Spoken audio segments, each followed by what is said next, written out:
Good morning. I did not post a video. I recorded a video, but I did not post a video yesterday. Before I start today's video, I would like to ask that, excuse me, that everyone please pray for a guy named Kyle. He is my son's Sunday school or small group leader, and he was in a accident on Wednesday night on the way home from church. So if you could just pray for him, I would sure appreciate it. Today's verse is going to be John 6:64. It says, "Yet there are some of you who do not believe." For Jesus had known from the beginning which of them did not believe and who would betray him. This is a difficult verse to read and understand. At first glance, you may think this verse is about which disciple is going to betray Jesus at crucifixion. And it may be that also, but I did a little research on this verse, and this is what I have come up with. See, people were coming to Jesus. People were coming to Jesus's talks in droves. Where he was. They had heard about the loaves and fishes. They had heard about the sick being healed. They had heard some stuff that may not have happened because you know how the rumors start. Remember that game we played at parties where somebody would whisper something in somebody's ear, and then the person would whisper it and all the way around, and by the time it got back to the last person, to the very first person, it wasn't even what they had said. That I hate to break this to y'all, but that game didn't start when we were kids. People have exaggerated things from the beginning of time. So Jesus had all these followers, groupies, if you will. They followed him around, said all the right things, did all the right things. They did not believe in God. So in other words, they were just there for the show, the free food, and any other blessing that may come their way. Now Jesus was calling them out on it. He's like, yep, I know exactly which ones of you don't believe in me.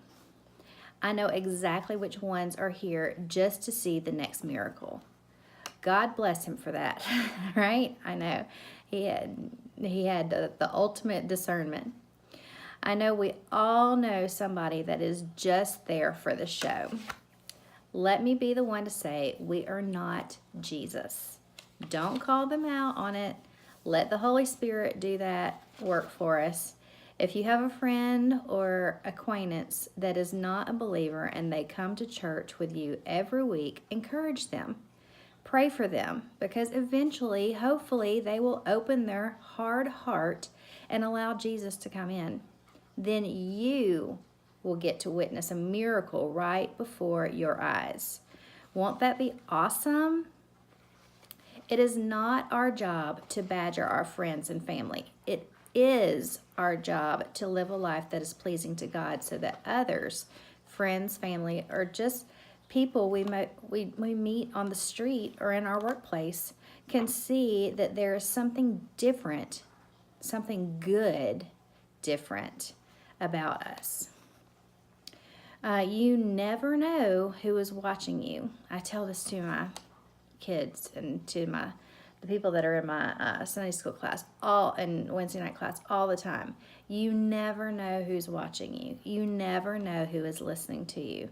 Like I've said before, I feel like our purpose in life is to bring others to Christ. We can't do that by living our life with worldly standards. We need to stand out above the crowd. I'm not saying to look down our noses at unbelievers. No, that's not the way to do it. How are we going to attract people to Christ if we act like we are better than them? We won't. On the other hand, How are we going to attract people to Christ if we're out in the world doing exactly what the unbeliever is doing? Like, pornography, booze, drugs, or a few that just come to my mind. So here we see Jesus calling people out for their unbeliefs. After this, some people left. So I guess this message today is to call people out. Anybody that's on the fence about your salvation, jump over. We are having fun here. Those of you that are just here for the show, stay. Pull up a chair. I will still be here tomorrow saying the same thing. If you have questions, don't hesitate to message me. Just remember, nobody but God knows when He is coming back. So if this Christian stuff is appealing to you, then maybe, just maybe, that is the Holy Spirit working in your heart. Open up and ask Jesus in. If you will, you will not regret it, is what I'm trying to say. Anyway, that's a short, sweet lesson for a Friday.